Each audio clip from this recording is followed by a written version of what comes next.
Hear you. Thank you.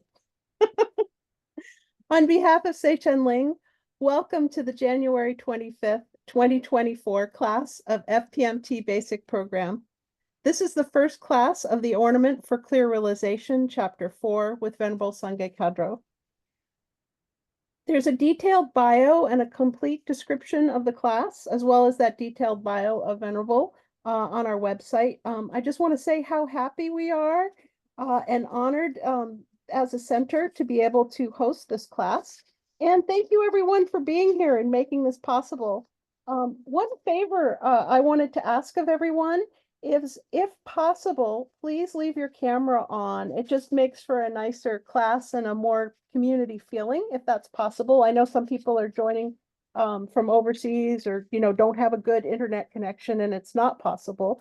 But if it is, that's really nice to look out and see some faces.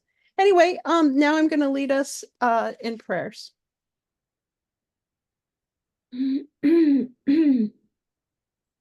This ground anointed with perfume, strewn with flowers, adorned with Mount Meru, 4 continents, the sun and the moon, I imagine this is a Buddha field and offer it. May all beings enjoy this pure land. Idam Guru Ratna Mandala Kam Niratayame. I go for refuge until I am enlightened to the Buddha, the Dharma, and the Supreme Assembly. By the merits I create through listening to the Dharma, may I become a Buddha in order to benefit all sentient beings. I go for refuge until I am enlightened to the Buddha, the Dharma, and the Supreme Assembly. By the merits I create through listening to the Dharma, may I become a Buddha in order to benefit all sentient beings. I go for refuge until I am enlightened to the Buddha, the Dharma, and the Supreme Assembly. By the merits I create through listening to the Dharma, may I become a Buddha in order to benefit all sentient beings. May all sentient beings have happiness and the causes of happiness. May all sentient beings be free from suffering and the causes of suffering. May all sentient beings be inseparable from the happiness that is free from suffering. May all sentient beings abide in equanimity, free from attachment for friends and hatred for enemies. Tayata Om Muni Muni Maha Muniye Soha. Tayata Om Muni Muni Maha Muniye Soha. Tayata Om Muni Muni Maha Muniye Soha. Thank you, and over to you, Venerable. Thank you, Effie, and welcome to everyone. Let's just take a few minutes to do some reflection and see if we can generate a really positive, altruistic motivation for being here, participating in this class.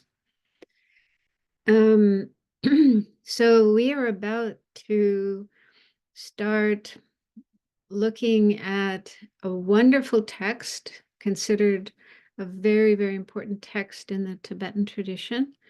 It's called Ornament for Clear Realization. And basically it talks about the bodhisattva's path.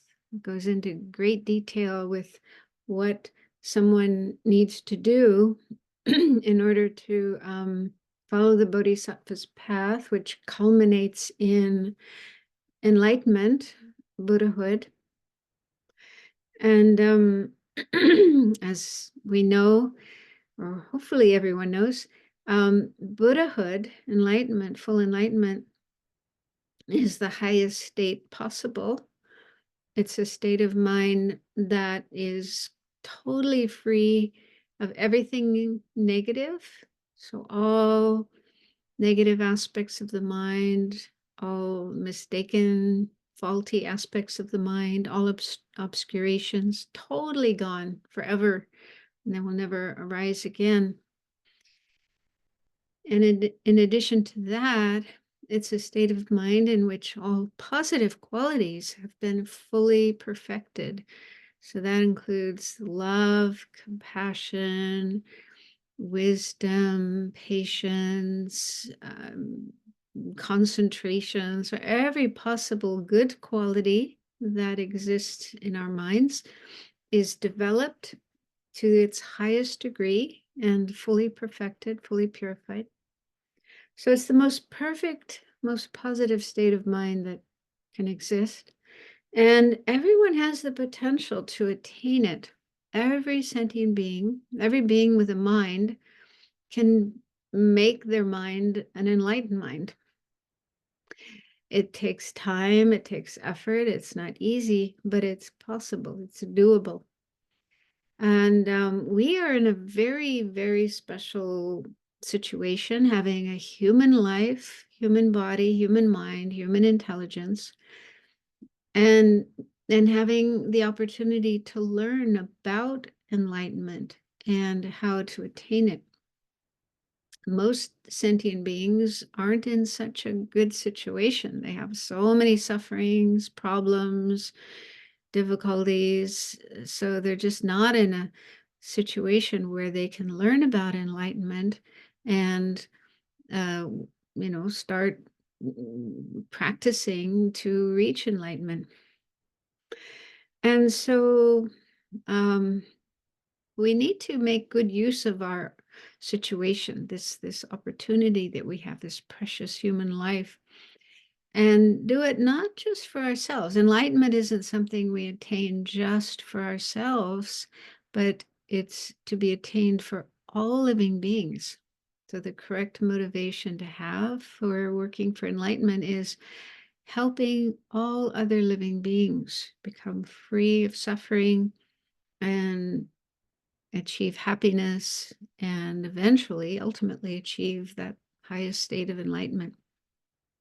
So this is a huge goal. It's a big job to do, but we can at least start thinking in that way, aiming in that way.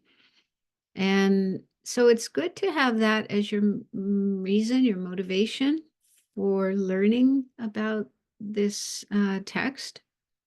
We're not going to look at the whole text, but just some parts of it. But still, every little bit we learn about the path to enlightenment will help us to follow that path and reach enlightenment.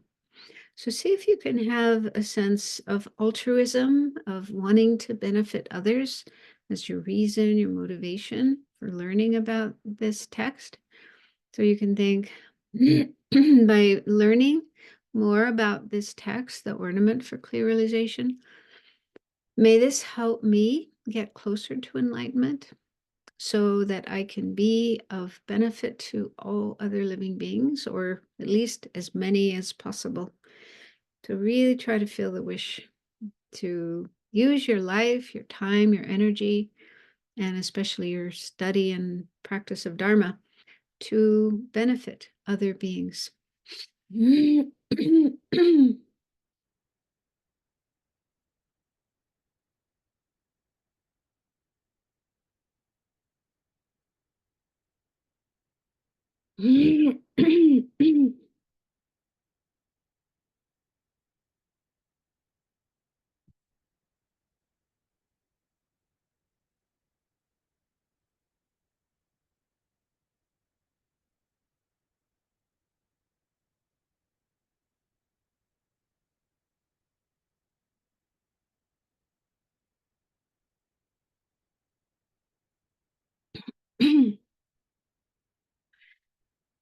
Okay.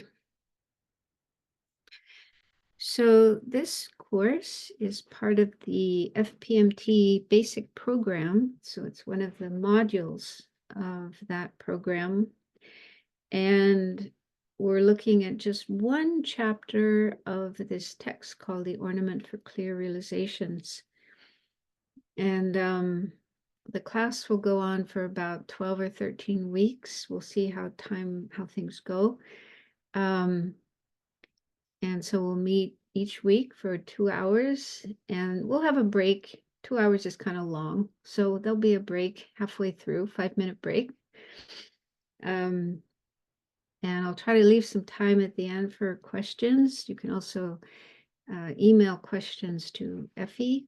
She will pass them to me, and I'll do my best to answer them in the next class. And so each week I prepare some slides that'll go on the screen, and And you can get copies of those slides, so you don't have to worry about frantically taking notes and writing everything down. And there's also some materials that I'll talk about a little later. I'd like to start by just giving an introduction to this text, The Ornament for Clear Realization. So last autumn, I think it was, I taught a course for Tse Chen Ling on the 70 topics. Some of you may have joined that course. The 70 topics are the main topics of the Ornament for Clear Realization. And I'll review some of that same material again tonight. But again, in this course, we're not going to look at the whole of the ornament, but only chapter 4. And so what I'll do tonight is I'll start by just giving an introduction to the ornament itself, an overview of the ornament. And then we'll zero in on chapter 4 and look at what chapter 4 is all about. And then, start exploring chapter 4. So Effie, if you could put the slides up.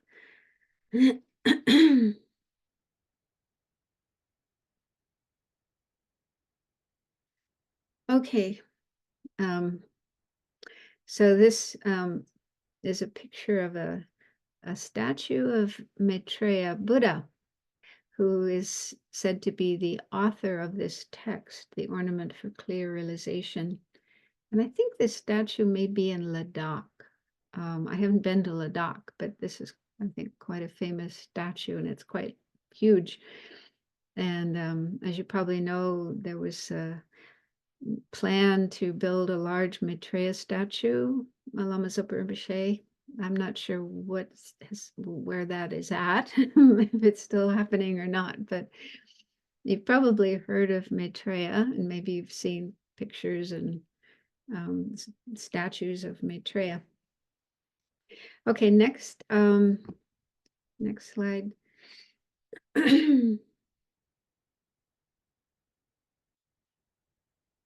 Okay, so we just use the term ornament for short. It's easier than to say ornament for clear realization. So when you see that term ornament, that's what it refers to, this text, Ornament for Clear Realization. And it's one of 5 texts by Maitreya. And for the Tibetans, Maitreya is a Buddha. They believe Maitreya is a Buddha. He's already attained enlightenment, and he's currently living in one of the Pure Lands and waiting. Well, he's not just sitting around and doing nothing. He's teaching the beings in that place. But in the future, long time from now, it's not anytime soon, but a long way off in the future, Maitreya is said to be the next Buddha who will come into the world and turn the wheel of Dharma. So the present teachings of the Dharma that we have access to, they're eventually going to die out. And then, at a distant time in the future, when sentient beings' minds are ready to listen to the Dharma and learn the Dharma, Maitreya will come and teach the Dharma, similar to what Shakyamuni Buddha did on our planet 2,500 years ago. So he's said to be the next Buddha. And I've also heard that for some scholars and some people in other traditions, they have different views about Maitreya. Some believe he's still a bodhisattva. He's not yet enlightened.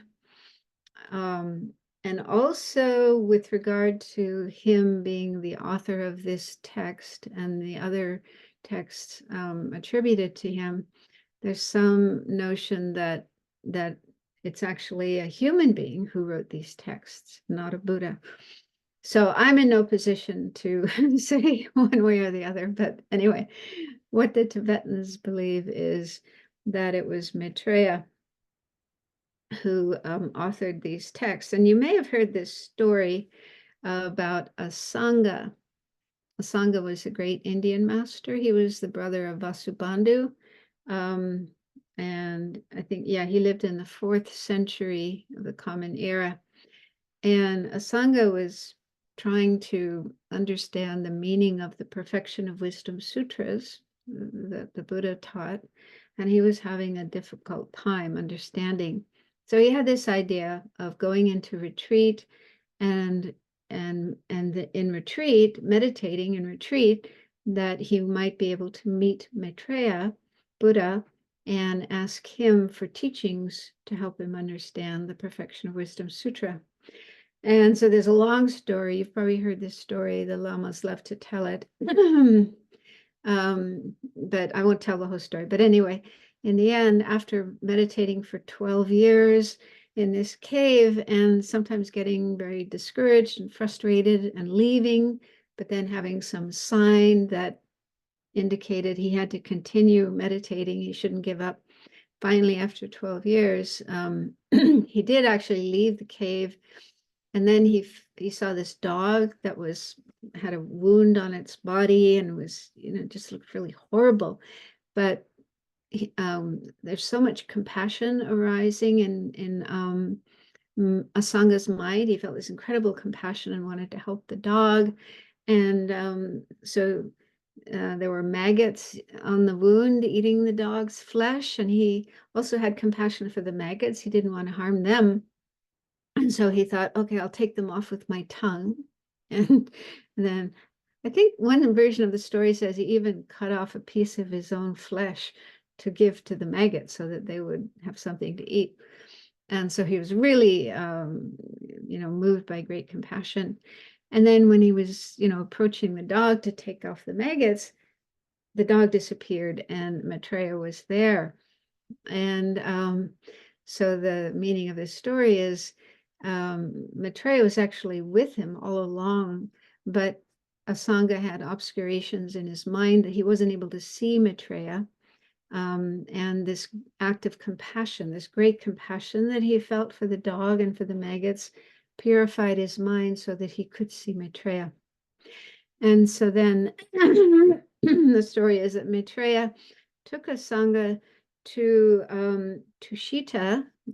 This is the Pure Land where Maitreya is abiding, and then taught him, gave him these 5 texts.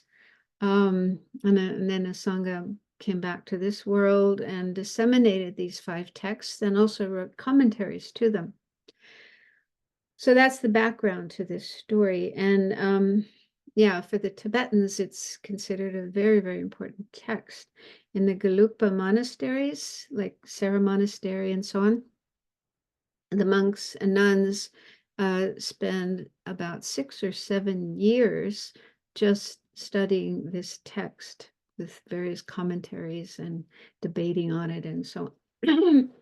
So why it's so important, the second bullet point says it explains the hidden or implicit meaning of the Perfection of Wisdom Sutras.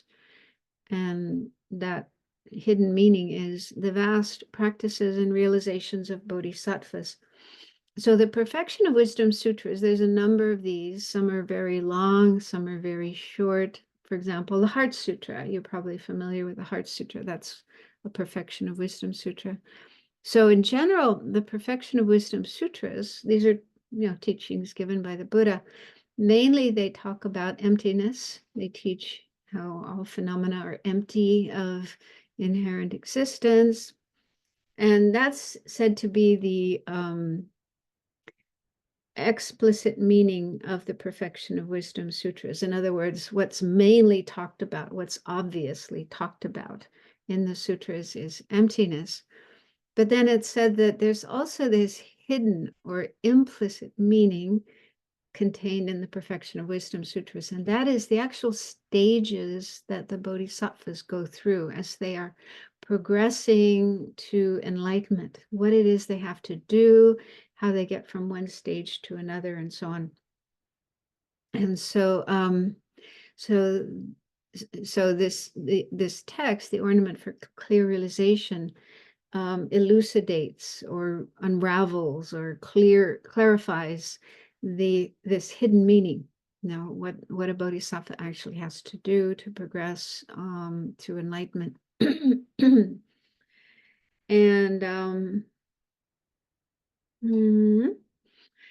and then the third bullet point says the ornament, this text has 273 verses divided into 8 chapters. So 273 doesn't sound very long, not so many. However, it's very difficult to understand if you just read it. It is translated into English. I can make it available for those who want to, but if you just read those verses, you're not going to understand much. They're quite, yeah, I don't know what the word is, but yeah, it's not very obvious what they're talking about. And so there, there needed to be commentaries written to explain this text. And so the last bullet point says, I'm not sure how many commentaries altogether were written in India, the Indian masters, but when Buddhism was brought from India into Tibet, there were 21 commentaries to the ornament that were translated into Tibetan. So there may have been other commentaries that didn't get translated into Tibetan, but what was, brought into Tibet and made available for Tibetan people were 21 commentaries written by different Indian masters. And out of these commentaries, the Gelugpa masters like this one commentary, which is called the Commentary Clear Meaning by Haribhadra. So Haribhadra was an Indian master. He was actually a disciple of Shantarakshita. You may have heard of Shantarakshita. He was a great Indian master who actually came to Tibet, and in the early days of when Buddhism was starting to develop in Tibet. And so he was very helpful in, developing Buddhism in Tibet and also bringing in the monastic tradition. So he's the one who brought in the lineage for taking monastic vows so that people, at least monks, not nuns, but monks were able to get ordained as bhikshus. So anyway, Haribhadra, I don't think Haribhadra came to Tibet, but his master Shantarakshita did. And so, yeah, the Gelugpas like that commentary called Clear Meaning. And so they mainly study that. But even that text, Haribhadra's Clear Meaning, is not easy to understand if you try to just sit down and read it. And so Tibetan masters also wrote commentaries to explain the meaning. And Lama Tsongkhapa wrote a commentary. In fact, it was his very first text, the very first text that Lama Tsongkhapa wrote. It's called the Golden Rosary.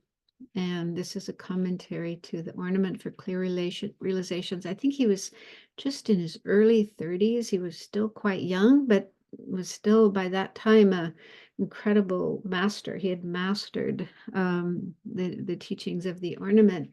So he wrote this commentary called Golden Rosary.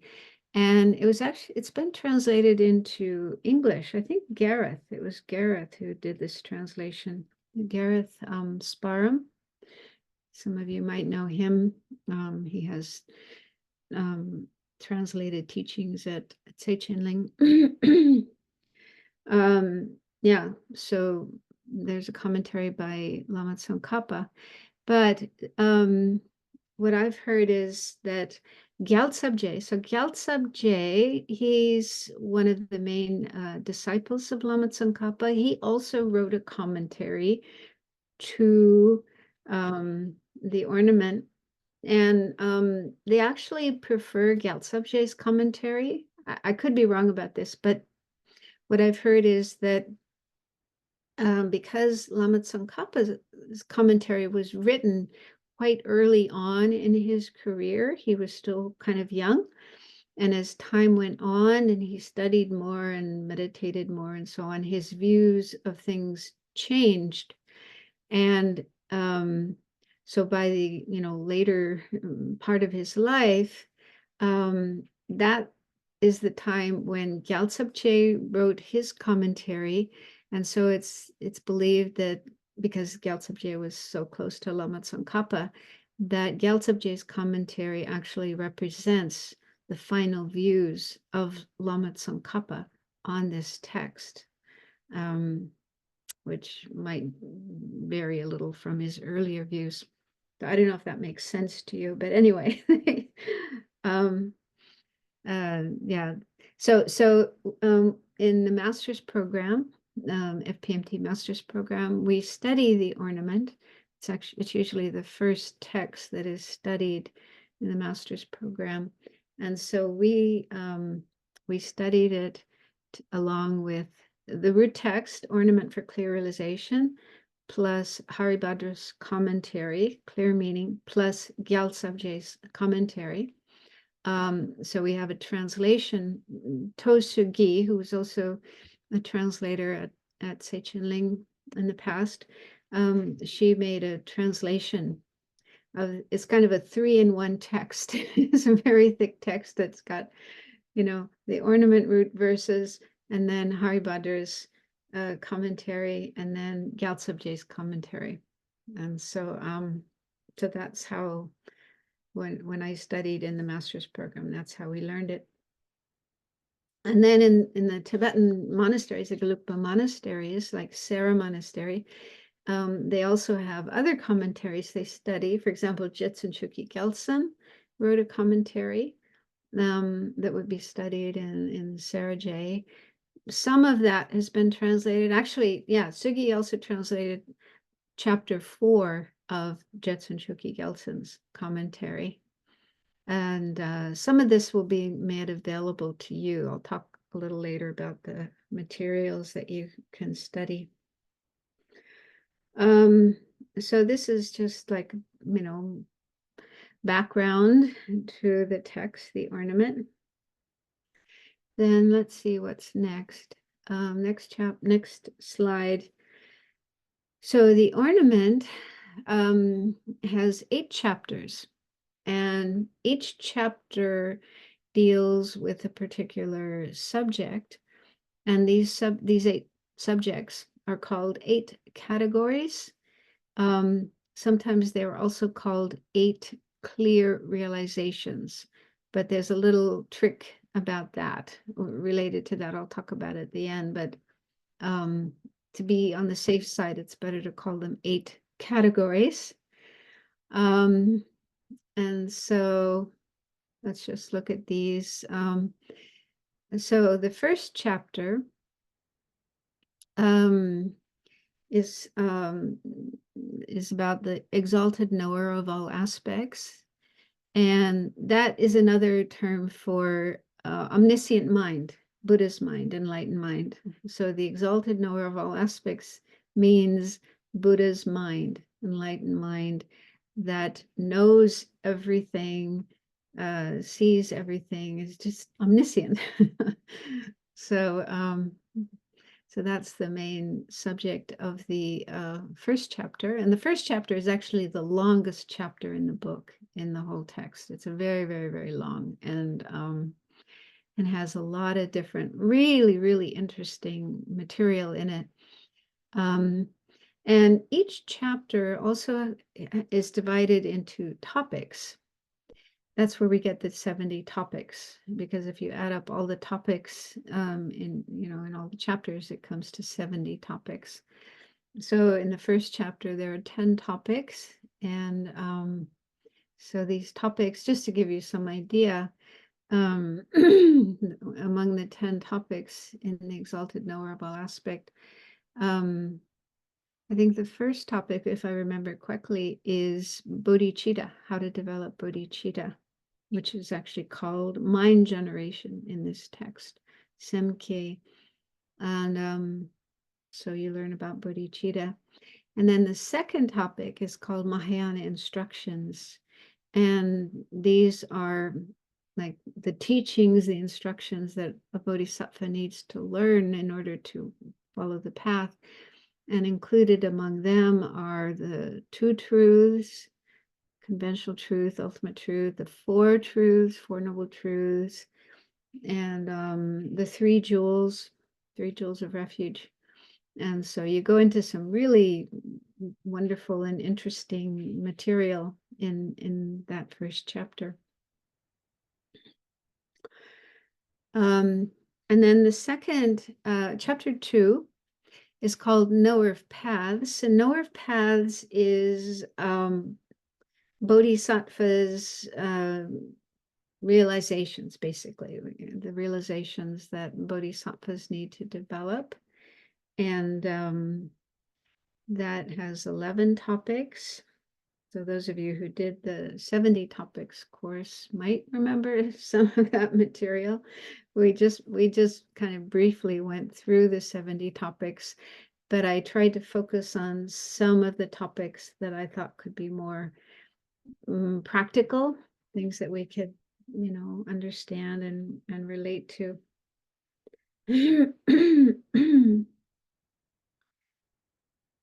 And then the third chapter is called Knower of Bases. So that's the main topic, the main subject matter of that.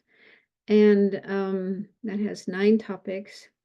So Knower of Bases is all about realizations that are attained not just by bodhisattvas, but also by hearers and solitary realizers. So those are disciples of the Buddha who aspire to attain not full enlightenment Buddhahood, but they want to attain nirvana, liberation. They want to get out of samsara and attain the state of freedom or liberation.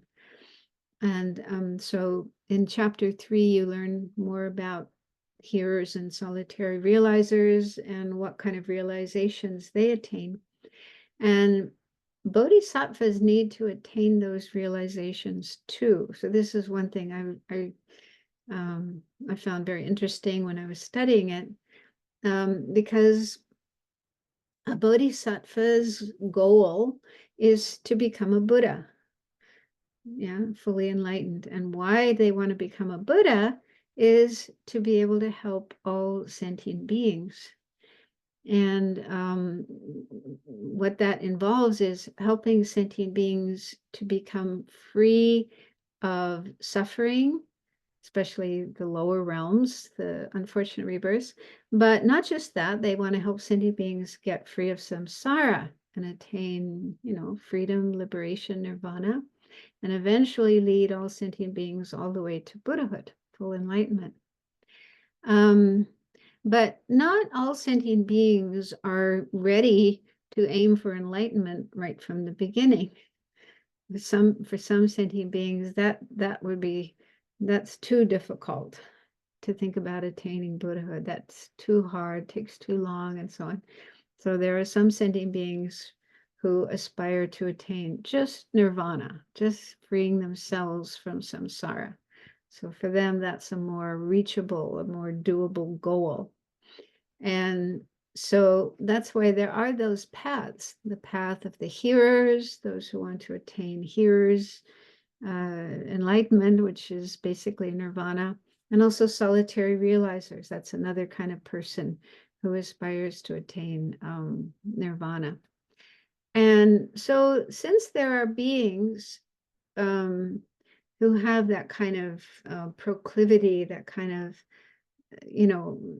attraction to those paths, then to be able to help those beings, a bodhisattva needs to learn about their paths, needs to learn about the hearer's path and the solitary realizer's path, so that then when they become a Buddha, they will be able to help those beings who have an affinity for those paths. They will be able to guide them. And so bodhisattvas need to know all different kinds of paths to be able to help all sentient beings according to their dispositions, their interests, their levels of intelligence, and so on. So that's why Yeah, that's what's mainly explained in chapter 3. Okay, so those first 3 chapters are all about knowers. Knowers, the word knower refers to a mental state, not just an ordinary mental state, but a highly accomplished mental state of realization that bodhisattvas need to know about and also need to develop in their own minds. And then the next 4 chapters, 4 through 7, these are about applications. They all have the word application in them. So the word application means a practice, a kind of practice that's done by a bodhisattva. And they're kind of they're advanced practices.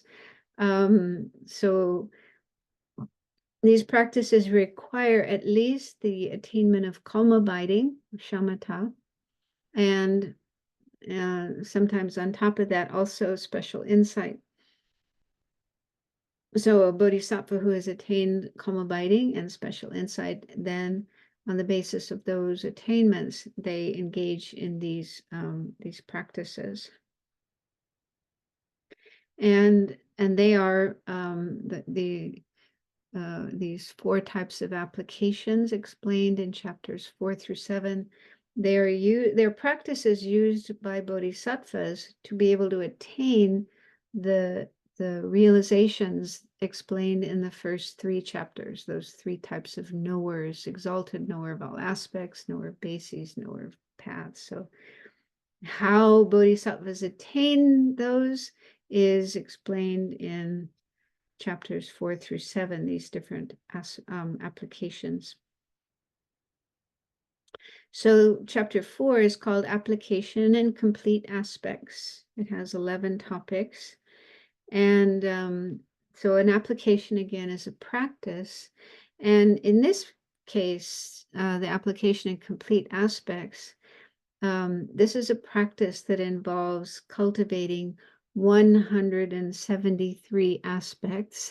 Don't worry, we're not going to go into all of those. But yeah, in chapter 4, it does at least mention the 173 aspects that bodhisattvas meditate on and develop. And yeah, so we'll look at some of those aspects, but not all of them. And the reason that they do meditate on these 173 aspects is to be able to gain control over them. The meaning of control is they develop the ability to meditate on all 173 aspects in one single session of meditation. So one session of meditation, they can go through all the 173 aspects in the right order, not messing up the order without any mistake. And that's the meaning of gaining control. And once they have gained control over the 173 aspects, then they move on to the next application, which is called peak application. So peak application, this is, when a bodhisattva has actually gained control over the 173 aspects. And then number 6, serial application, which has 13 topics. Serial application is a bodhisattva's practice to be able to attain stability in their meditation on the 173 aspects. So again, it involves those 173 aspects. And here a bodhisattva meditates on them in a serial way, in a progressive way, rather than all at once, simultaneously. And by the purpose of doing that, meditating on the 173 aspects in a serial way, is to gain stability so that their meditation becomes stable. And then once they've achieved that, once they have achieved this stability in meditating on the 173 aspects in a serial way, they attain the seventh topic, the seventh subject, which is called instantaneous application. And instantaneous application means that a bodhisattva has perfected, the stability in the 173 aspects.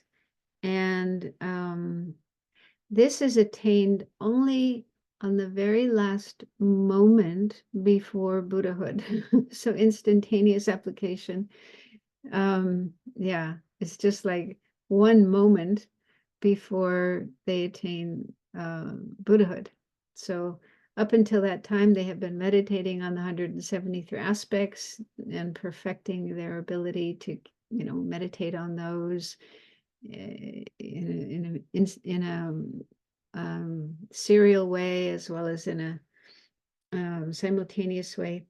So they, by the last moment of being a bodhisattva right before enlightenment, they have the ability to, really attain all of those 173 aspects. And then the next moment is when they attain Buddhahood. And so chapter 8 is called the resultant truth body. And so in that chapter, you learn about the 4 Buddha bodies. It has 4 topics, and those 4 topics are the 4 kayas or bodies of a Buddha. And so that's like the goal of the bodhisattva, what it is they're trying to achieve. That's just a brief rundown of the 8 chapters and what's covered in those. And again, so these 8 things can be called 8 categories. Sometimes they're called 8 clear realizations, as in the title of the text, Ornament for Clear Realizations. But there's a little bit of a problem because although the first 7 of these subjects are actually realizations, they are mental states, realizations. When it comes to the 8th one, the 8th, because it includes all the 4 bodies of a Buddha, and not all the 4 bodies are actually clear realizations. Only the Dharmakaya, the exalted wisdom truth body, the Buddha's omniscient mind, only that is a clear realization. But the other 3 bodies are not, because the other 3 bodies are the Svabhavakaya, or the nature body, which is the emptiness of the Buddha's mind. And that isn't a clear realization, that's emptiness. And then there's the 2 form bodies, the Nirmanakaya and the Sambhogakaya. So those are form bodies that a Buddha will manifest to be able to help sentient beings, to go out and all over the universe and help sentient beings. So those are form bodies. Those are also not clear realizations. So the 8th topic, or the 8th subject, part of it is a clear realization, a mind of realization, but part of it isn't. And so if you want to get really, into the nitty-gritty of it, it's you can't really call that a clear realization. And so it's better to say a category. So I don't know if that makes any sense to you, but anyway, these are the 8 things, the 8 subjects that are explained in the ornament. And each one has a number of topics, which add up to 70 topics. So the next slide shows a way of dividing those 8 things, 8 categories, into 3 groups. And this helps to see how they relate to each other. So the 3 groups are, first, objects to be cultivated, things to be cultivated, states of mind, realizations that a bodhisattva wants to cultivate in their minds. So those are the three, the first three, in the first three chapters, the exalted knower of all aspects, knower of paths, and knower of bases. And those collectively are called the three exalted knowers. Exalted knowers means, you know, they are knowers, they are minds, they are consciousnesses, and they are exalted. They're not found in ordinary beings, but only in highly accomplished beings. So those are the three objects to be cultivated. Then there are four practices or methods for attaining those, for cultivating those three exalted knowers. And those are explained in the next four chapters: application and complete aspects, peak application, serial application, and instantaneous applications. Because those are the methods that a bodhisattva uses to be able to attain those three exalted knowers. And then the third group is the final result, which is the resultant truth body. And that refers to Buddhahood, the state of full enlightenment, together with its four bodies, four kayas.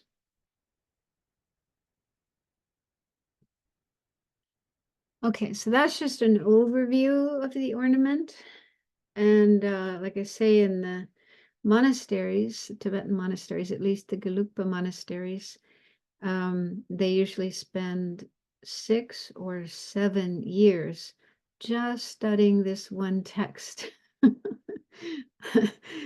So they really go into great depth, great detail, you know, with all the details, and also they memorize, you know, they memorize the root texts and sometimes memorize commentaries and study other commentaries and debate. So there's a huge amount of material in this one text, along with its commentaries, enough that you can, yeah, spend 6 or 7 years studying. In the master's program, we don't spend that much time. We spend 1.5 years studying the ornament.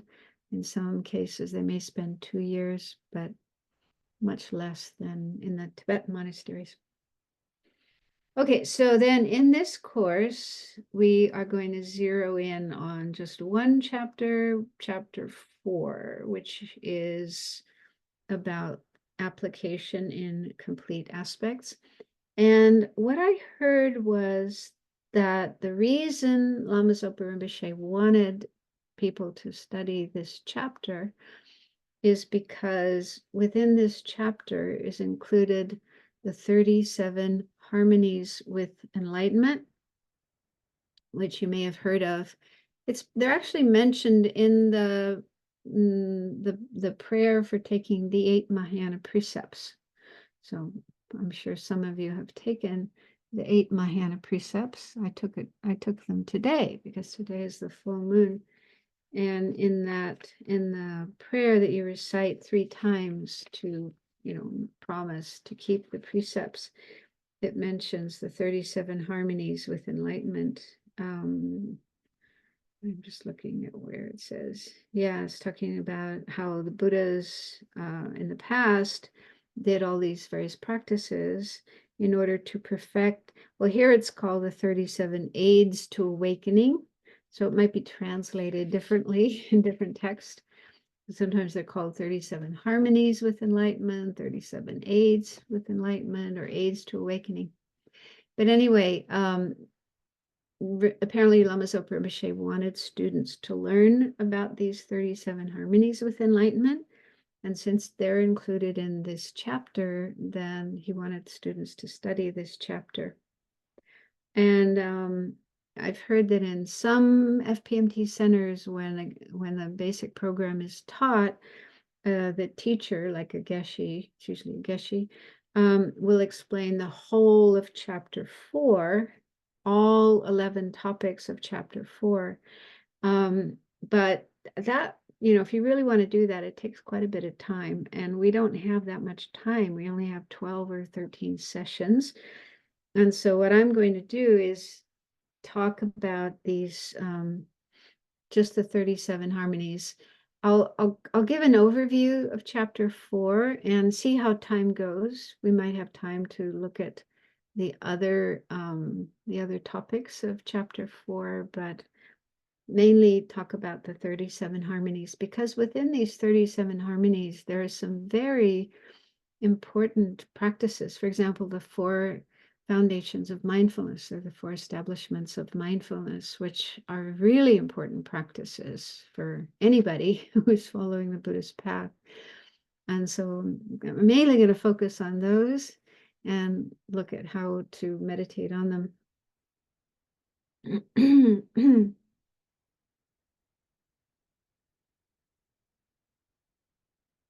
So just as an overview of chapter 4, it's actually it's the second longest chapter in the Ornament. Chapter 1 is the longest, and chapter 4 is the second longest. So it is quite long and does contain a lot of material. And so the topic, or the main subject of chapter 4, is called Application in Complete Aspects. And here's the definition of it.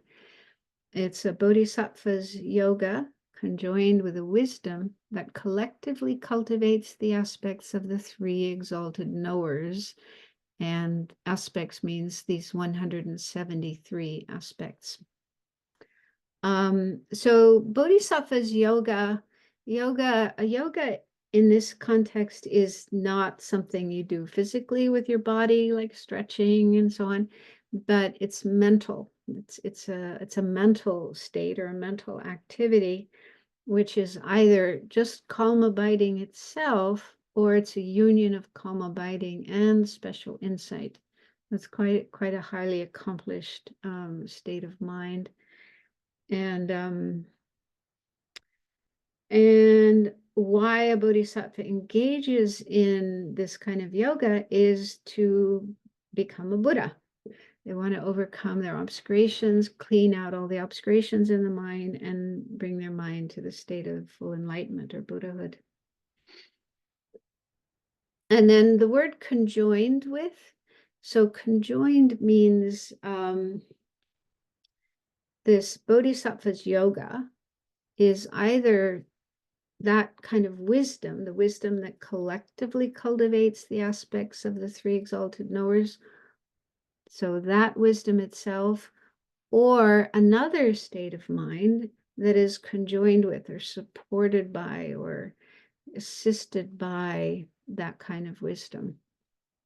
So that means that this bodhisattva is cultivating a wisdom mind that is collectively cultivating all these aspects, the 173 aspects of the 3 exalted knowers. And my teacher explained what it means to collectively cultivate is that you think about these aspects, you contemplate them, you gather them together in your observation. So you're learning about them and meditating on them, and trying to, have all of them as objects of your mind. And the mind you're using to do this is at least calm abiding, or calm abiding plus special insight, union of those 2. And the purpose, the reason the bodhisattva does this, is to be able to gain power or control over these 173 aspects.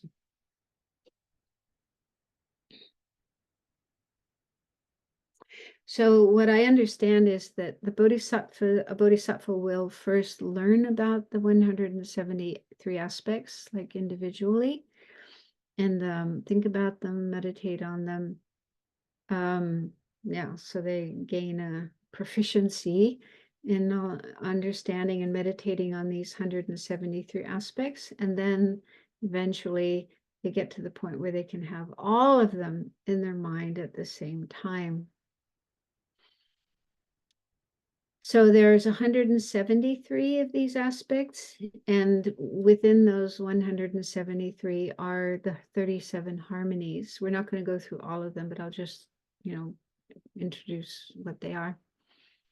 And this type of practice, application and complete aspects, exists from the Mahayana path of accumulation through the end of the continuum of a sentient being. So the Mahayana path of accumulation, I'm hoping you're familiar with the 5 paths. The first of the 5 paths is the path of accumulation, and a bodhisattva attains that path when they have cultivated bodhicitta in an uncontrived way, such that bodhicitta just arises spontaneously in their mind. They don't have to make any effort to, feel bodhicitta. It just comes up spontaneously by itself because they have been meditating on it for a really long time. So the person, spends a lot of time meditating on the methods for developing bodhicitta, and, they get familiar with bodhicitta. So then after a long time of doing that, they get to the point where it just arises on its own spontaneously without having to make any effort. So when that happens, that's the point at which one actually becomes a bodhisattva. That's the meaning of a bodhisattva, someone who has spontaneous, uncontrived bodhicitta. And that's the point where they attain the path of accumulation. So it's the first of the 5 paths on the way to enlightenment. So from that point all the way up to the end of the continuum of a sentient being, what that means is a sentient being is anyone who isn't enlightened, who isn't a Buddha.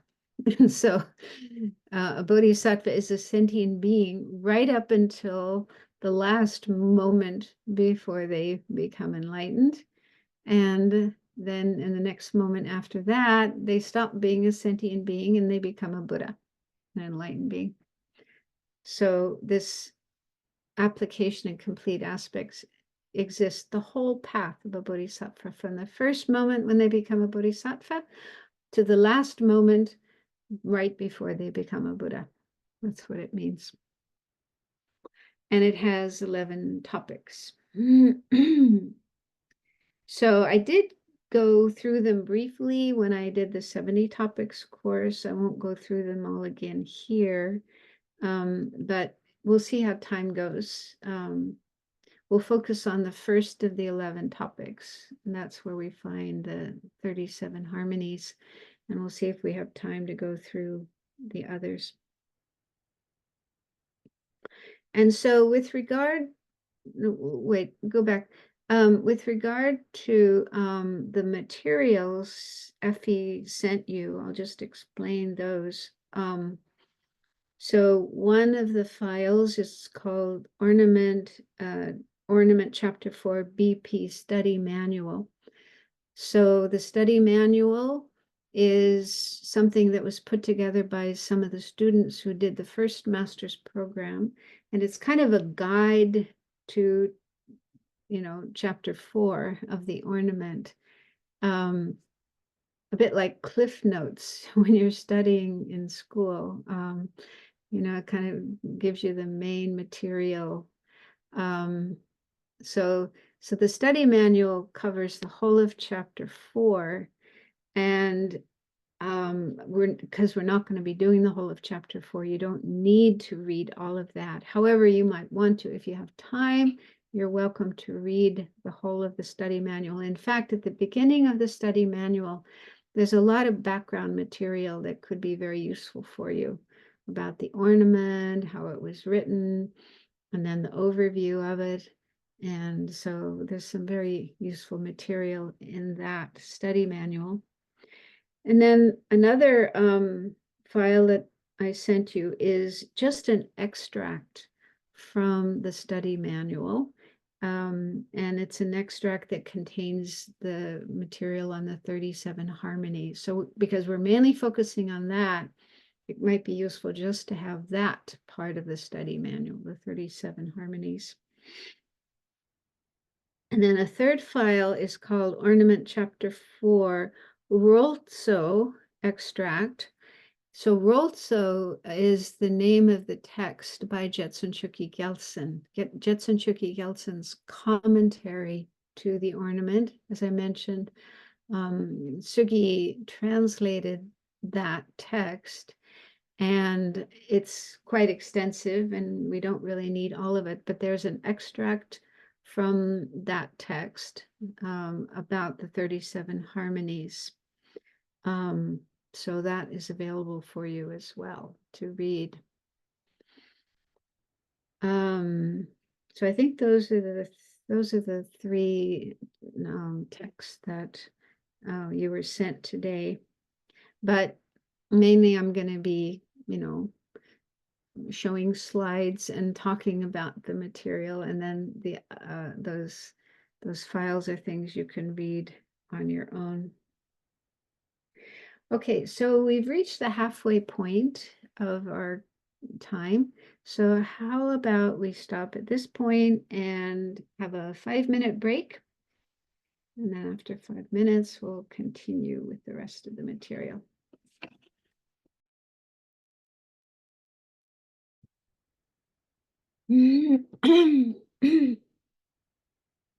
Hi, everyone. Okay, so as you can see, the title of chapter 4 is Application in Complete Aspects. And again, an application is a practice done by a bodhisattva that utilizes at least calm abiding and maybe also special insight. So it's kind of a very highly advanced practice. And there are 173 of these aspects. So what exactly is an aspect? So the next slide gives some explanation of that. So this term aspect, in general, an aspect is an attribute or a feature. And here, meaning in the context of this chapter 4 of the Ornament, there are two types of aspects. One is object aspects. So object aspects are things that we meditate on. We take as objects of our meditation. We meditate on them. And an example of that would be the Four Truths. Okay, Four Truths, the first thing that the Buddha taught. So we learn about those, we think about them, and we meditate on them. So those are object aspects. Then knower aspects, second type of aspects, knower aspects. So in general, a knower aspect is a mind. Okay, so it's a mind, a consciousness that realizes an object aspect. Okay, so through learning about meditating on an object aspect, like the Four Noble Truths, then you gain a knower aspect. And examples of knower aspects are the three exalted knowers, those three states of mind mentioned in the first 3 chapters, exalted knower of all aspects, which is a Buddha's mind, knower of paths, knower of bases. So just to give an example to illustrate this, so one example of a knower of bases, which is in chapter 3, is a mind that realizes impermanence, that realizes the impermanence of our body, for example. Okay, so that's an example of a knower aspect. Mind realizing impermanence. And so then the object aspect for that mind is impermanence, the impermanence of the body, the impermanence of other things, and so on. Okay. And in the context of chapter 4 of the Ornament, there are 173 object aspects and 173 knower aspects. Okay. So there's an object aspect and a knower aspect to all of these 173 things. So what that means is a bodhisattva will learn about the 173 object aspects and will cultivate the 173 knower aspects by learning about, thinking about, meditating on those 173 things.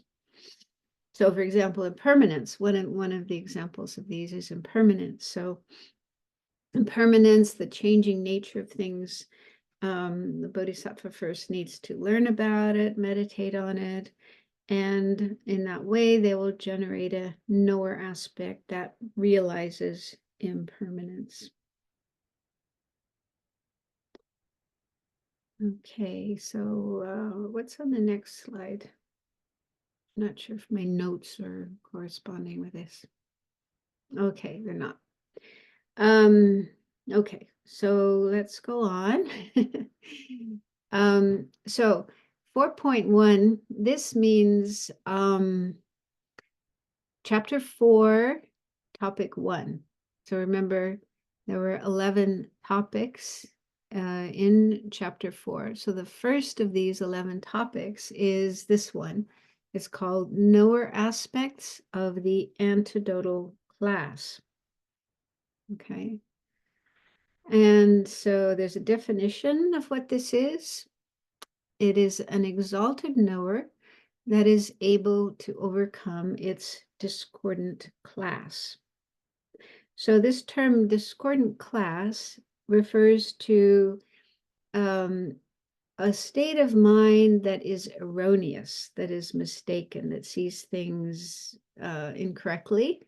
For example, thinking that things are impermanent, thinking that things are permanent instead of impermanent. So ordinary people, ordinary beings have this in their mind. They see things that are actually impermanent, like their own bodies and the bodies of others and the things in the world around us.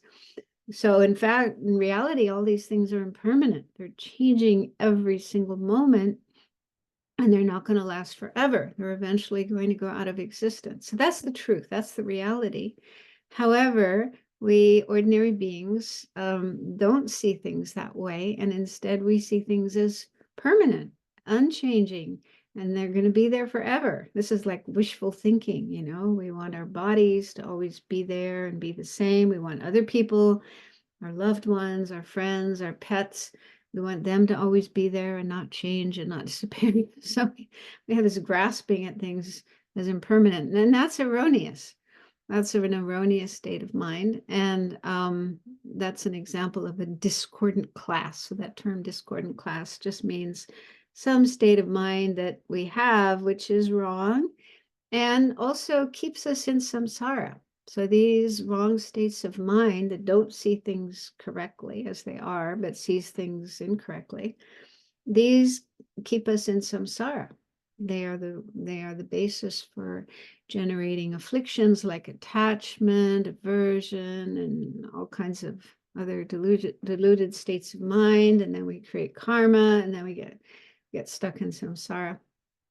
So we need to overcome these erroneous states of mind, these mistaken states of mind. And what overcomes these are these exalted knowers.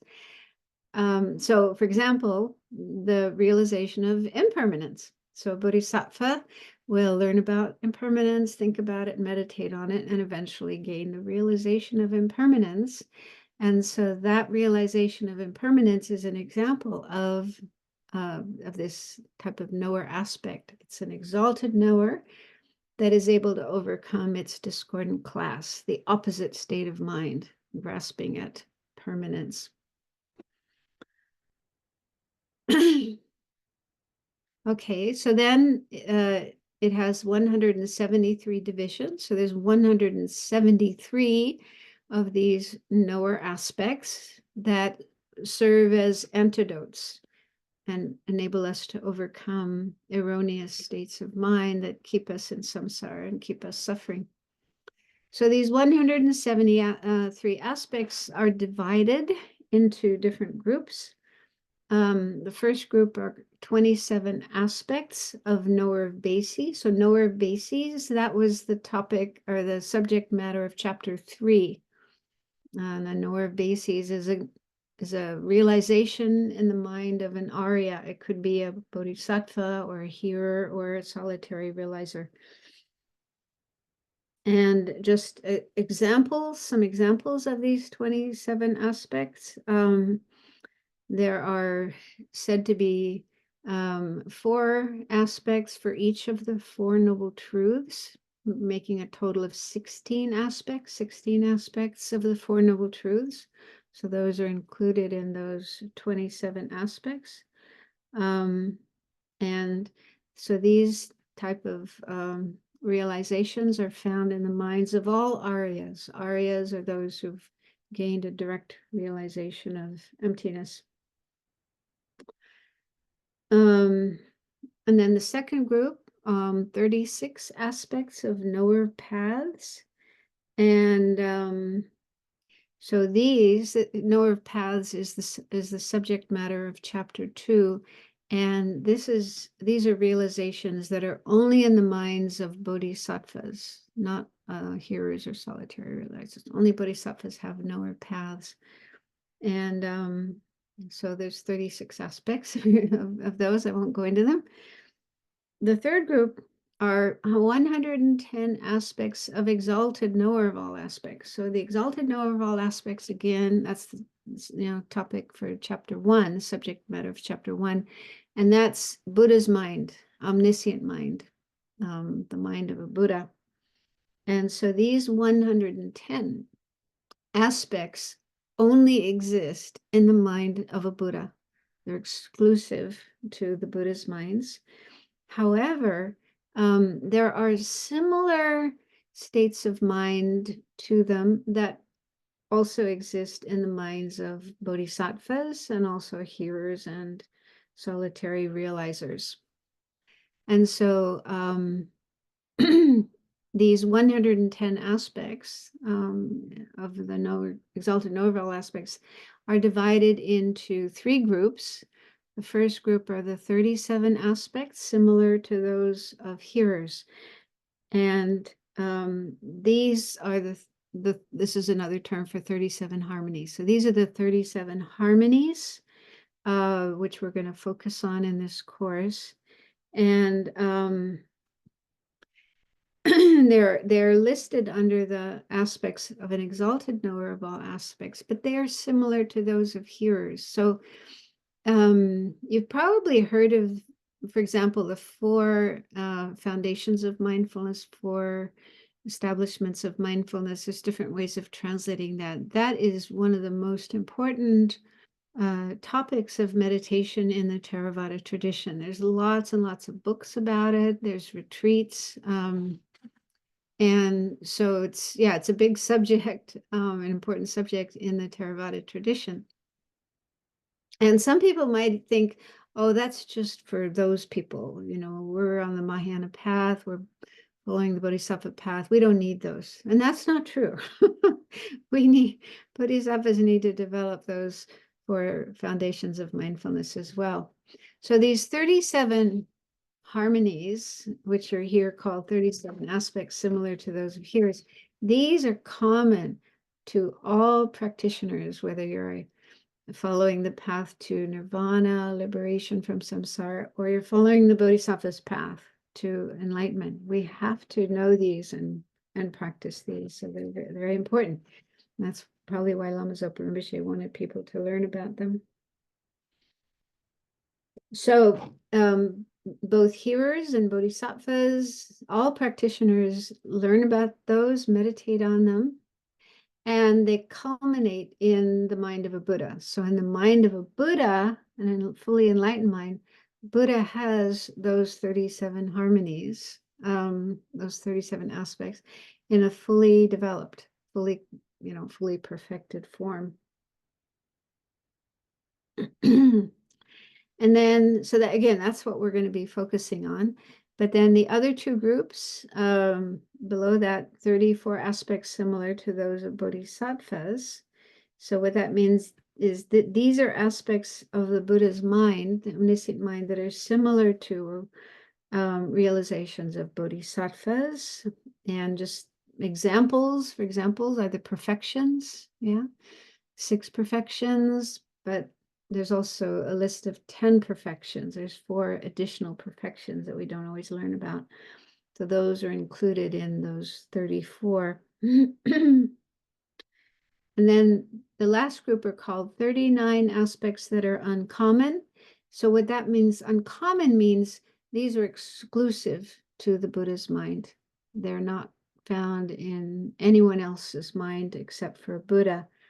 And included in them are this list of 10 powers or 10 strengths of a Buddha. I did talk about those when I did the course on the 70 topics. Yeah, so anyway, this is just a brief overview. Don't worry about knowing all of this, but like I say, we're going to zero in on the 37 aspects, which are also called the 37 harmonies with enlightenment. Do you have any questions so far? Anything you want to ask about? It's not clear.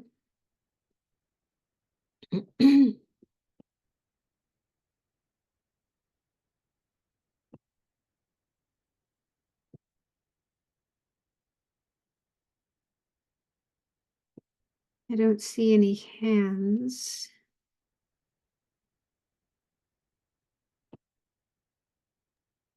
You can also message me in chat if you want me to ask your question. Mm-hmm. Okay, I'll try to leave a bit of time at the end as well, but I just thought there might be some burning question at this point before we go on. Okay, so let's start looking at these 37 harmonies with enlightenment or awakening. So the next slide. Okay, so these are practiced in both the Pali and Sanskrit traditions. Those are the terms that the Dalai Lama uses. He uses the term Pali tradition for what, is practiced in Theravada countries like Thailand, Burma, Sri Lanka, and so on. And then the Sanskrit tradition refers to the Mahayana and Mahayana forms of Buddhism, like in Tibet, China, Japan, and so on. So in other words, all traditions of Buddhism have these 37 harmonies with enlightenment. And so we find them in Pali Sutras, also in Sanskrit Sutras, and also in texts from the Nalanda tradition.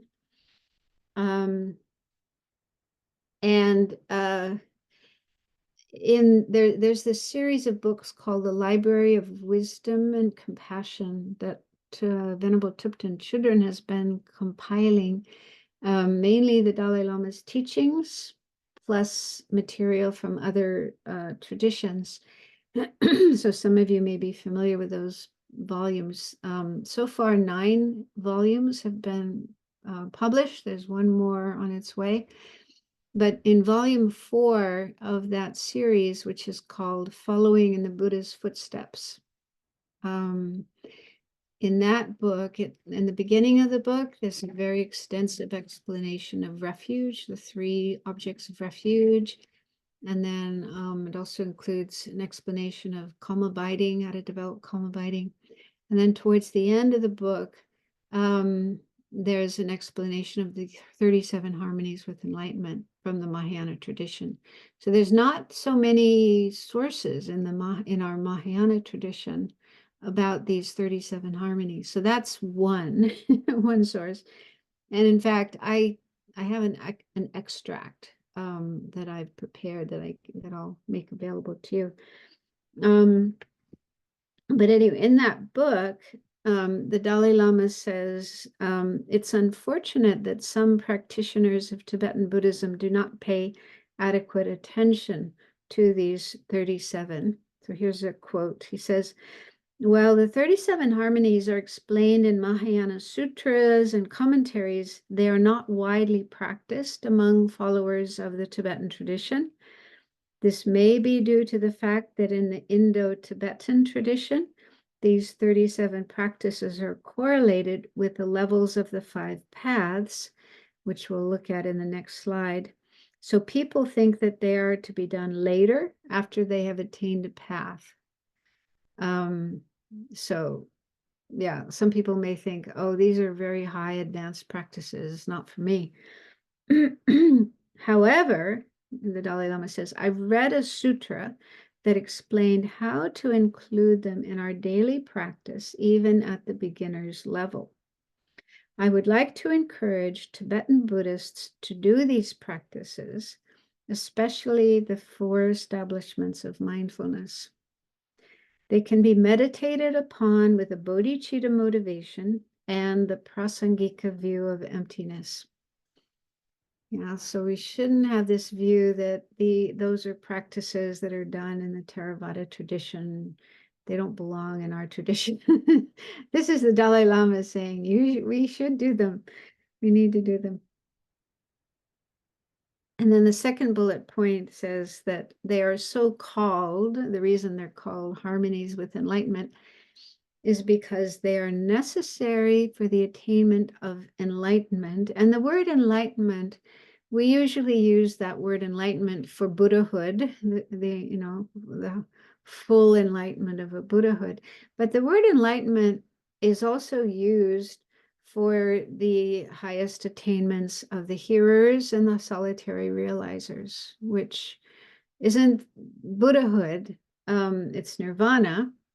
Yeah, freedom from samsara, but the term enlightenment is sometimes used for those as well. So any kind of enlightenment that one wants to attain, whether it's Buddhahood or the nirvana attained by a hearer or the nirvana attained by a solitary realizer. So for any of those types of enlightenment, it is necessary to practice these 37 harmonies. And it goes on to say they are conducive to enlightenment. They help us reach that goal, our goal of enlightenment or awakening. And then the third bullet point says they contain elements of all 3 higher trainings. So just to remind you, in case you don't remember, the 3 higher trainings are the higher trainings of ethics, concentration, and wisdom.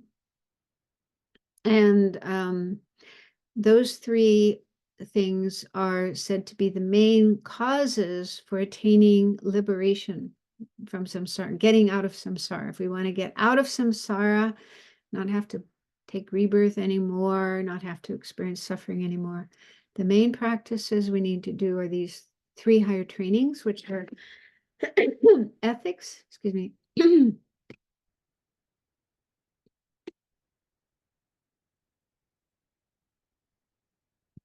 ethics, concentration, and wisdom.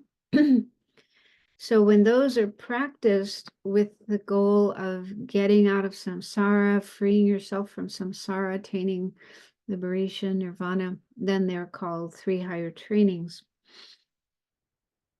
However, bodhisattvas have to do those practices as well. Bodhisattvas also have to practice and cultivate ethics and concentration and wisdom. But bodhisattvas do it not just to get out of samsara, but to become enlightened, to reach full enlightenment Buddhahood, so that they can help all other beings be free of samsara. But they still have to do those 3 types of practices. So these 37 contain elements of all 3 higher trainings, and they all cultivate directly or indirectly the wisdom that realizes the 4 truths of Aryas, normally called the 4 Noble Truths, but a more correct translation is the 4 truths of Aryas and the ultimate nature of reality.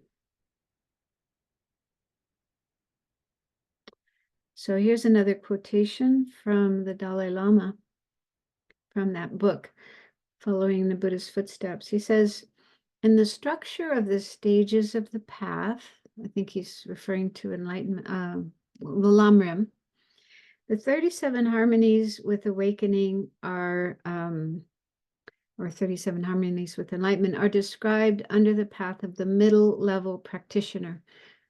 I mean, you normally don't find these 37 explained in the Lamrim. I haven't seen them there.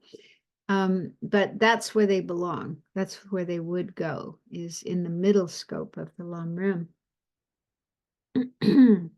However, they can also be done with the bodhicitta motivation, in which case they become the path of advanced practitioners and lead to full awakening. So it depends on your motivation. What is your reason, your motivation for practicing them? So if you're doing it with the bodhicitta motivation, then they are the cause for Buddhahood, enlightenment. Okay, so then the next slide shows a kind of chart, I think, with these 37 divided into 7 groups.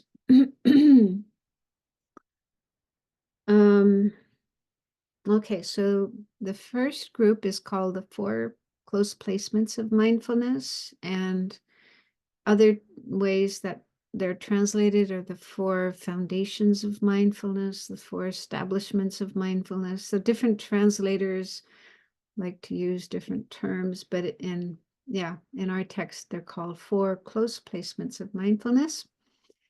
And so the description of these is the path that thoroughly investigates things.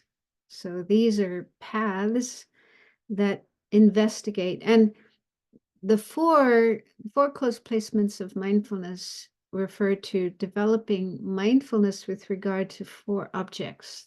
The 4 are the body, feelings, minds, and phenomena.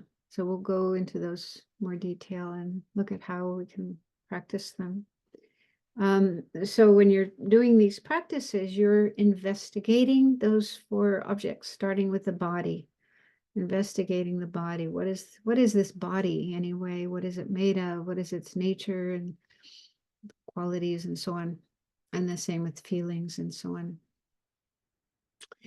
And then the last column is the full attainment, meaning at what point of the path do you attain like a full attainment of these practices. So for this one, it's the small level of the path of accumulation. So again, the path of accumulation is the first of the 5 paths, and that's, when you become a bodhisattva, you've developed uncontrived bodhicitta. And that path of accumulation is divided into three stages, which are called small, middle, and great. So this is like the first level of the path of accumulation. That's the point at which you have fully attained the 4 close placements of mindfulness. But of course, that means you've been practicing them a lot. You've been meditating on them and practicing them a long time before you reach that state, that level.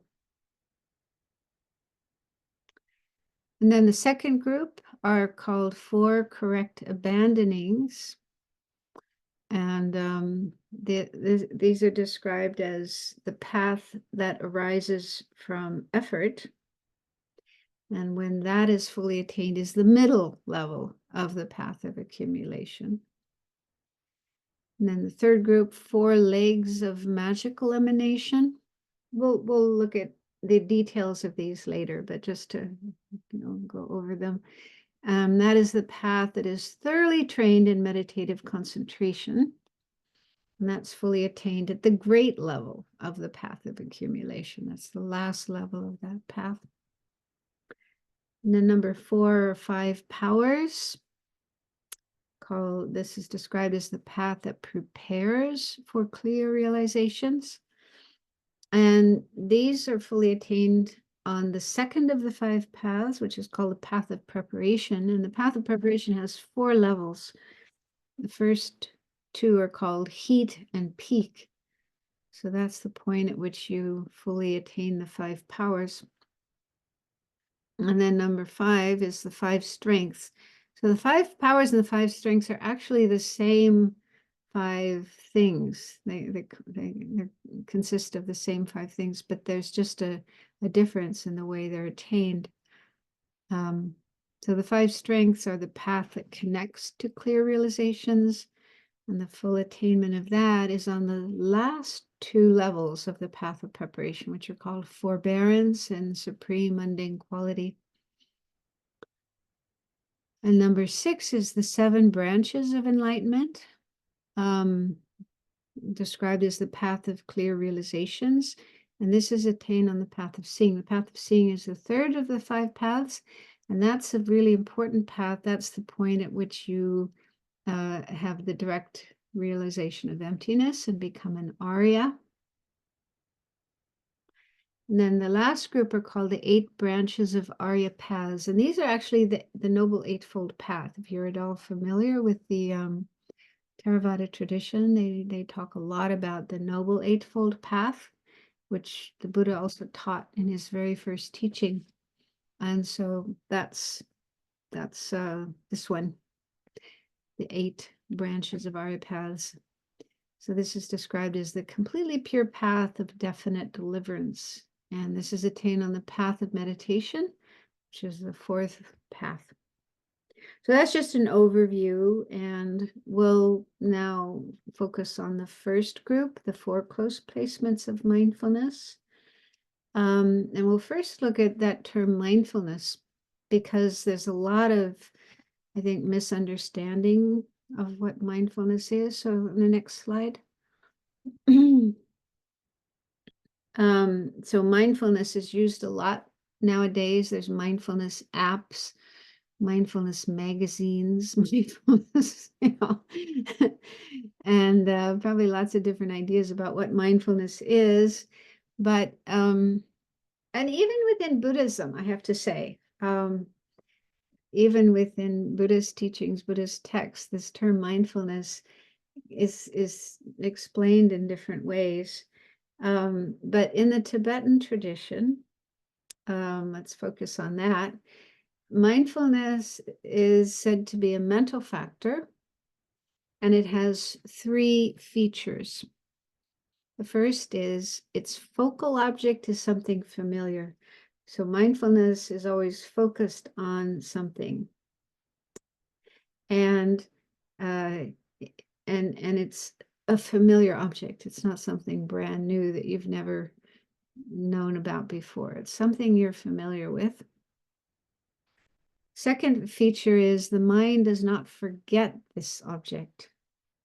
Okay, so the word for mindfulness in both Tibetan and Sanskrit also has the meaning of remember, remembering, recalling.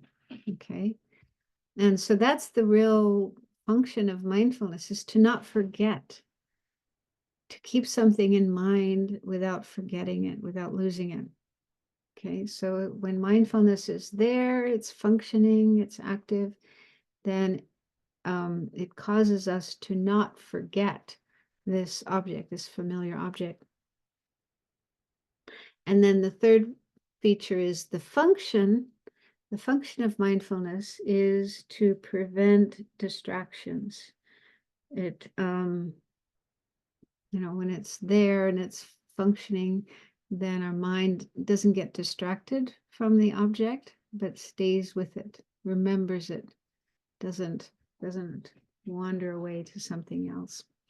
So, for example, when we're doing meditation, let's say we're meditating on the breath, okay? And mindfulness, if mindfulness is present, then mindfulness is the mental factor that enables our mind to stay on the breath and not forget it, not lose it. Okay, so as long as we are continuing to observe the breath, the breathing coming in and going out, that means mindfulness is there. Mindfulness is present, it's working. And so it enables us to not forget the object and not get distracted, not lose the object. So it plays a really important role in meditation. It's essential to have good meditation. And it also plays an important role in the 3 higher trainings. So for ethics, the first higher training is training in ethics. So mindfulness, this is another way that the term mindfulness is used. It enables us to remember what is to be practiced, what is to be avoided. So many of us have taken vows or precepts. Precepts are taken by monastics, monks and nuns, but also lay people. When you take refuge in Buddhism, you often take at least some of the 5 precepts, like the precept to not kill. So if you make that promise, that vow, that precept, you take that precept to not kill, you have to remember you've taken that precept. You have to remember, I made that promise to the Buddha and to my teacher that I am not going to kill anymore. So you have to keep that in mind and not forget it. Otherwise, maybe a mosquito lands on your arm, and maybe you had this habit from before of just immediately swatting a mosquito, killing it. So that may happen, following that old habit. But if you have mindfulness, if your mindfulness is working and you remember, oh no, I took a precept. I made the promise to the Buddha and to my teacher that I'm not going to kill. And so that would stop you from doing that act of killing. So it's necessary to be able to keep our precepts, and also just in general to avoid non-virtuous actions and do virtuous actions. We have to keep in mind, we have to remember what is non-virtuous that we need to avoid and what is virtuous that we want to practice. So it plays an important role. Mindfulness is very important for ethics. And then the second higher training is concentration. So that's when we're training our mind to stay focused, concentrated on our meditation object. So obviously we need mindfulness. Mindfulness, sometimes it's compared to a rope. If you have a wild animal, like a wild horse, and you're trying to tame this wild horse, you need to first of all lasso the horse and get a rope around its neck, and then you can hold the rope or tie the rope to something so that the horse doesn't completely run away. And so our mind is like a wild animal, and we tie our mind to an object of meditation with a rope of mindfulness. Okay, so mindfulness is like the rope that keeps our mind tied to our object of meditation so that it settles down and learns how to stay concentrated. So mindfulness then enables us to not forget our meditation object, not wander away from our meditation object, and then we can train our mind to stay concentrated. And then wisdom, the third higher training is wisdom, which is all about developing the understanding of how things are, the true nature of things. So to develop wisdom, we need to be able to keep our mind focused on some object that we are analyzing. For example, if we want to develop the wisdom understanding selflessness or emptiness, our own I, the sense of I, me, we're analyzing that. Does it exist the way it appears or not?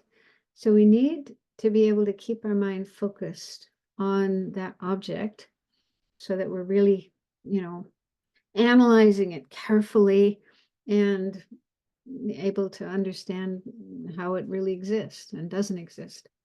So for that to be successful and actually develop that kind of wisdom, our mind needs to stay focused. So mindfulness is what enables our mind to stay focused on the object so that we can understand it.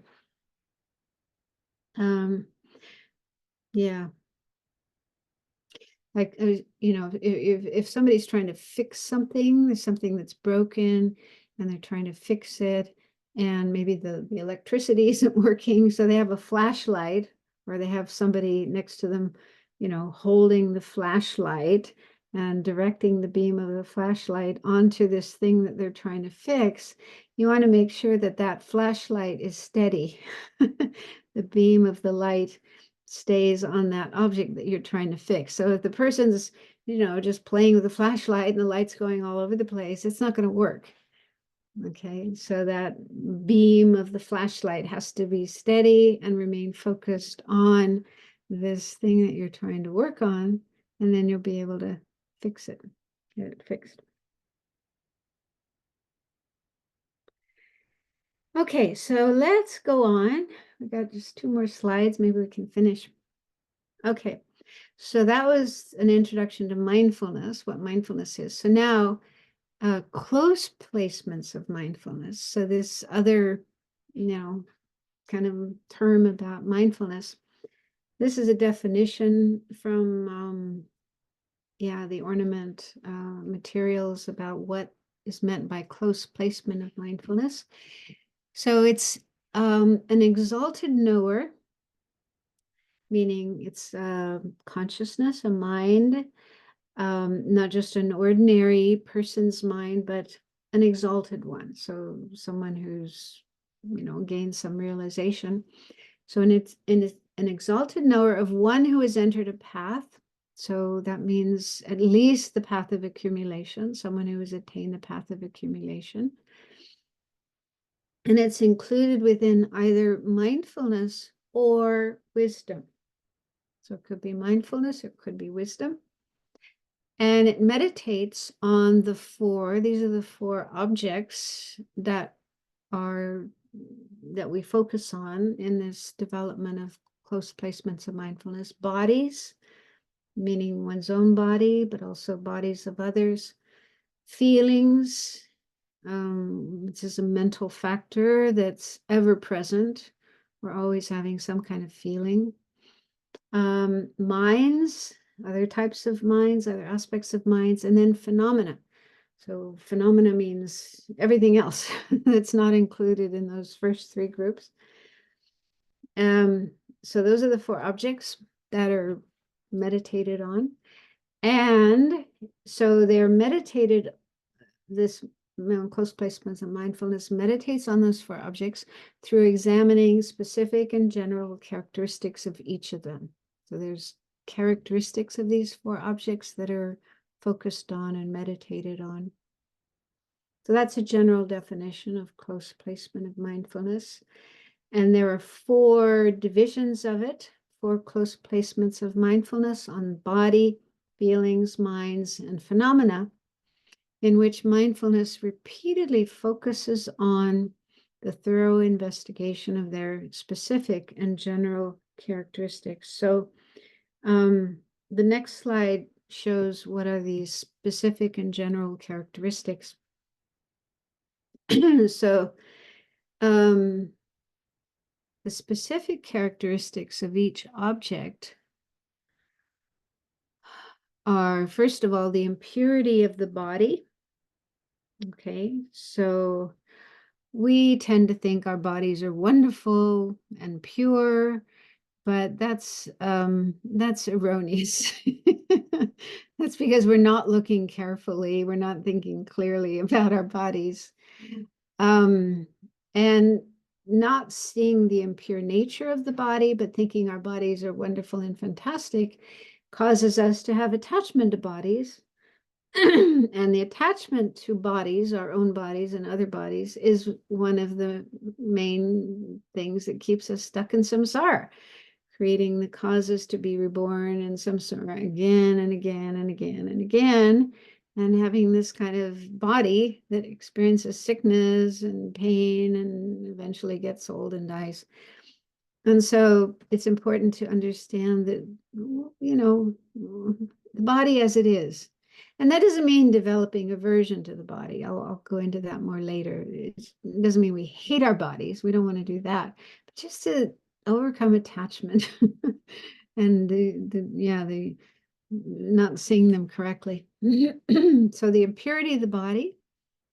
And then feelings, the second object is feelings. So the suffering nature of feelings. So feelings are, suffering is probably not the best term, but unsatisfactoriness is better. Our feelings are unsatisfactory. For one reason, for one thing, they don't last. They just come and go like that. So when we have pleasant feelings, we want to hang on to them. We don't want them to go away, but they do go away. They don't last. And yeah, so feelings are unsatisfactory. And then mind, okay, so the third object is mind. So impermanence of the mind. So that's the main thing we're analyzing when it comes to the mind, understanding how it's impermanent, changing moment by moment, never the same from one moment to the next. And then phenomena, including everything else. The specific characteristic is selflessness, absence of a self. So these are things that are meditated on with respect to each of the four objects. But then there's also general characteristics that apply to all four objects. So the general characteristics are impermanent, suffering or unsatisfactoriness, emptiness, and selflessness. So those characteristics are true for all four objects. So we don't have time to go further. We'll go into these more later, but just to give you some idea. So when you're meditating, when you're practicing the four close placements of mindfulness, then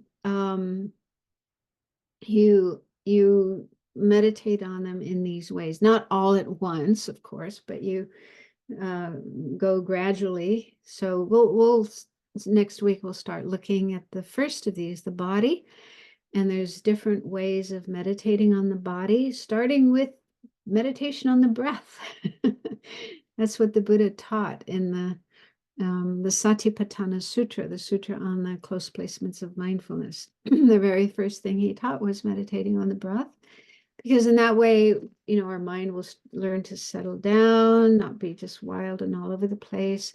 And we start to get more in tune with our bodies, more aware of our bodies. And then from there, you can go on to look at other aspects of the body, the parts of the body, the elements that make up the body, and the impermanence of the body, and so on. So, yeah, so we'll learn about those and do some meditation. I don't want this just to be blah, blah, blah all the time, but we'll be doing some meditations on these. So we have a few minutes left. If anyone has a question they would like to ask. I have a question from the chat. Mhm. It was asked, could you please elaborate on the use of the word close and why is this specified and what does it mean?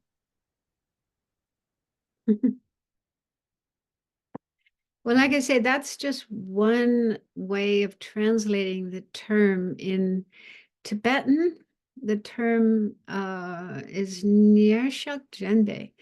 And Nyershag. Shag, I think, is like placing, focusing, and Nyer has the meaning of close.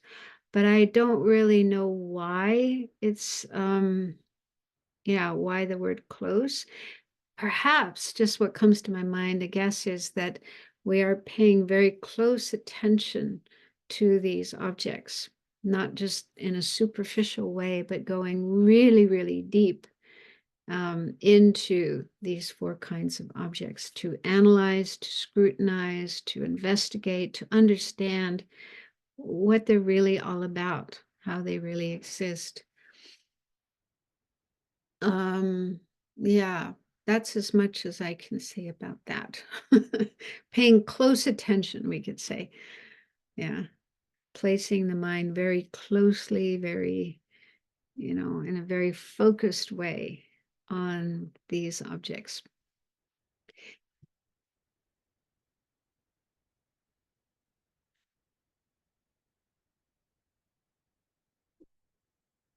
Anyone else? Any other questions?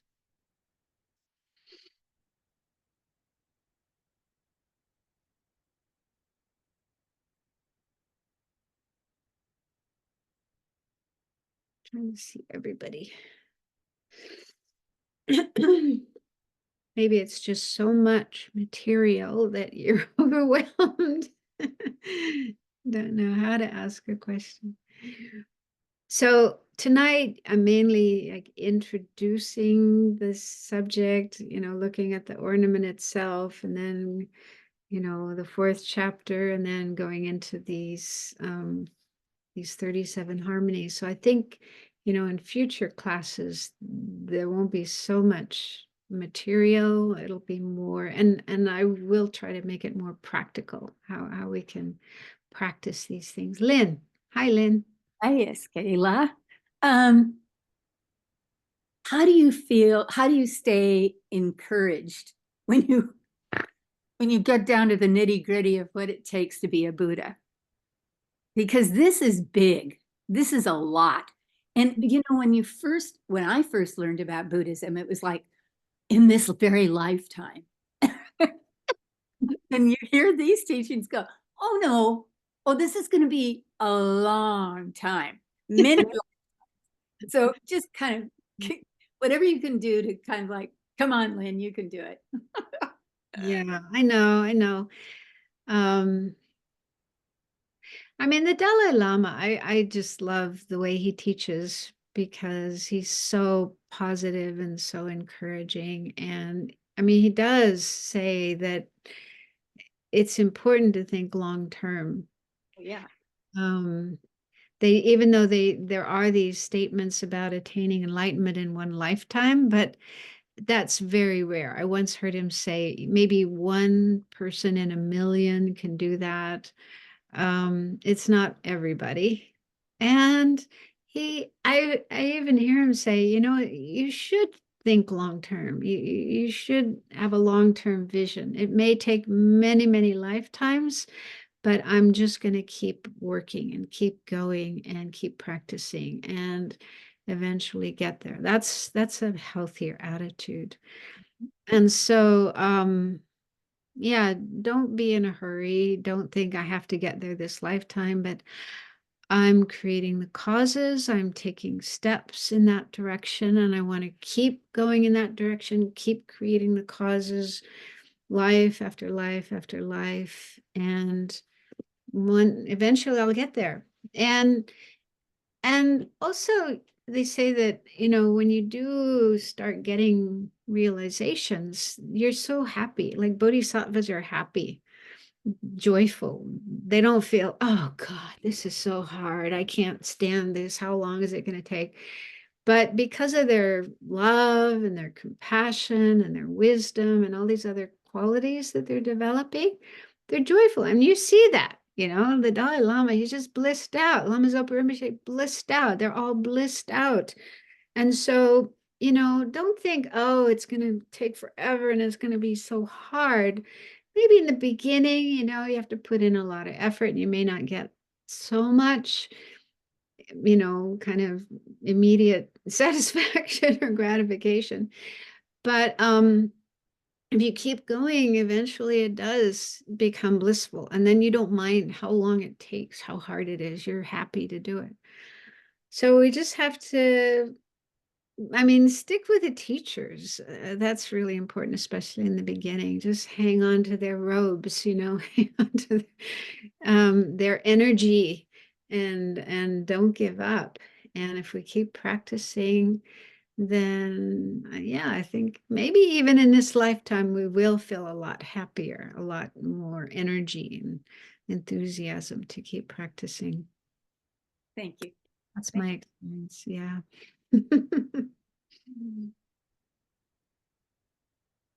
So we should stop here because we need to do the dedication prayers. So let's dedicate the merit, the positive energy that we've accumulated by coming together with a good motivation, listening to these teachings. So let's share this merit with all sentient beings and also pray for the long lives of our teachers and quick return of Lama Zopa Rinpoche.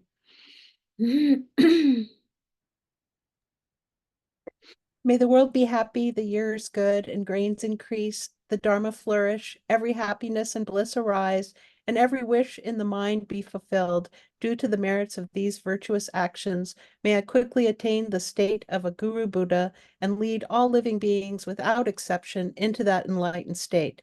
May the supreme jewel bodhicitta that has not arisen arise and grow, and may that which has arisen not diminish, but increase more and more. Long life prayer of His Holiness the Dalai Lama.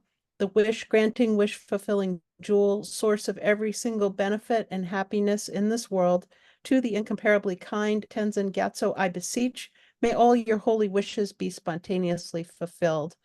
And last, His Holiness the Dalai Lama's prayer for the swift return of Lama Zopa Rinpoche, peerless teacher and assembly of the children of the virtuous ones, Shravakas, Pratyeka Buddhas, victorious Losang, father and sons, together with the lineage masters, all the objects of refuge of the infinite lands, please bestow the virtue and goodness of accomplishing this prayer here and now, holding and spreading the Munis' precious and complete teachings, thorough explanation and practice. You wore the armor of patience that is never discouraged. Incomparable, venerable Guru, to you I make request, while striving single-pointedly for the sake of the victorious one's teachings, the sole gateway through which all benefit and happiness emerge, and for mother living beings, you suddenly departed to peace. What a great loss. Nevertheless, through the undeceiving truth of the blessings of the ocean of the three jewels and the great waves of bodhicitta of the children of the victorious ones, may the smile of a reincarnation swiftly beam in glory for fortunate disciples. Thank you, everyone, for being here. Thank you, especially Venerable Sangye Khadro. Thank you. Good night. Thank you, everyone. Thank you, Effie. Good night. Thank you, Venerable. Thank you. Thank you, Venerable. Thank you, Venerable. Dhanyavad.